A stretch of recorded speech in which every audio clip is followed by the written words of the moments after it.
ত্যাগ, ধৈৰ্য, সাহস আৰু একাগ্ৰতা থাকিলে মানুহ স্পীড লক্ষ্যত উপনীত হ'ব পাৰে বহুজনৰ বাবে আদৰ্শ আৰু অনুপ্ৰেৰণাৰ উৎস। তেনে এগৰাকী যুৱতীক লৈ A-to-Z নিউজ অসমৰ আজি এক বিশেষ প্ৰতিবেদন। এগৰাকী সৰল মনা অসমীয়া জীয়ৰী, নাম ভনিতা নাথ। শেহতীয়াভাৱে অপৰাধীৰ বাবে আতংকৰ নাম DSP ভনিতা নাথ।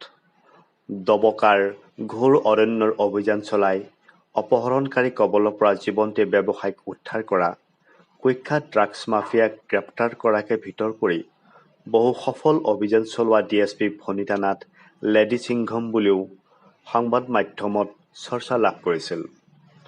বৰ্তমান অসম আৰক্ষীৰ বিশেষ শাখাত DSP ৰূপে কৰি আছে কাৰ্যনিৰ্বাহ। দৰং জিলাৰ পশ্চিম প্ৰান্তৰ দুনিৰ মোমায়েক সাংবাদিক লোকেশ্বৰ নাথৰ ঘৰত থাকি স্কুলীয়া শিক্ষা গ্ৰহণ কৰা ফেৰুৱা হাইস্কুলৰ প্ৰাক্তন ছাত্ৰী ভনিতাৰ আছে সংগীত অভিনয়ৰ ক্ষেত্ৰতো বিশেষ দক্ষতা। পৰ্যটন ব্যৱস্থাপনা, গণসংযোগ আৰু শিক্ষা এই তিনিটা বিষয়ত স্নাতকোত্তৰ ডিগ্ৰী লাভ কৰা ভনিতাই আৰক্ষী বিষয়া হিচাপে নিষ্ঠাৰে কৰ্তব্য সম্পাদন কৰাৰ উপৰিও বৰ্তমান মহাত্মা গান্ধী বিশ্ববিদ্যালয়ৰ পৰা মানৱ সৰবৰাহ ৰোধৰ ক্ষেত্ৰত আৰক্ষীৰ ভূমিকা বিষয়ত চলাই আছে গৱেষণা। ইমানৰ পাছতো যেন শিপা পাহৰা নাই DSP ভনিতা নাথে।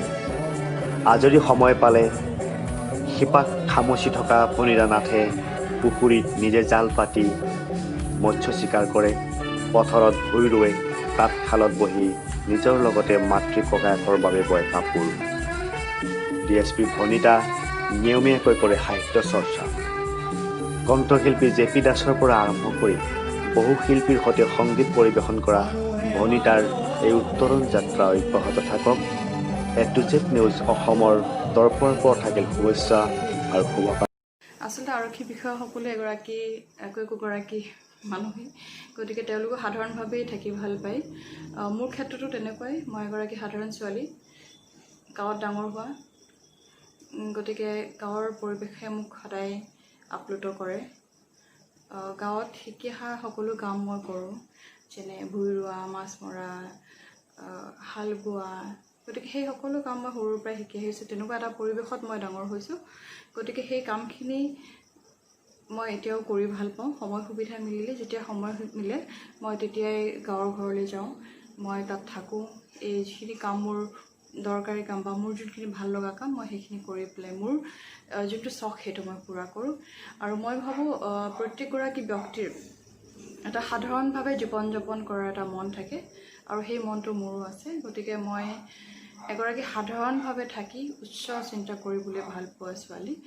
গতিকে মই সাধাৰণ মানুহে কৰা কাম বুলি নকওঁ, কিন্তু যিখিনি নিত্য নৈমিত্তিক কাম আমাৰ গাঁৱতে হওক চহৰতে হওক যিখিনি কাম, সেইখিনি মই নিজে শিকি লৈ কৰিবলৈ মই ভাল পাওঁ।